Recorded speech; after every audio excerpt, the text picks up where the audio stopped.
Hello বন্ধুরা, তো পুজোর আগে কেকে মুখটা একটু চকচক দেখতে চাও তো এই জিনিসটা করো।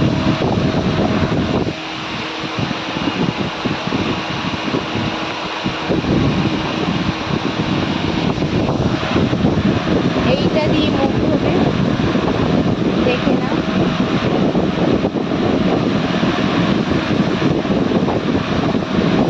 মুখ ধোয়ার পর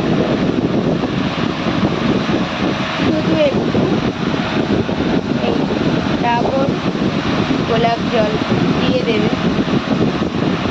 তো দেখবে স্কিন চকচক হয়ে যাবে।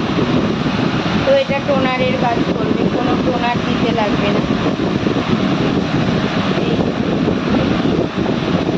শুধু এই দুটো দিয়ে, এইটা আর এইটা, এই দুটো দিয়ে তোমরা পুজোর আগে সুন্দর হয়ে উঠতে পারো।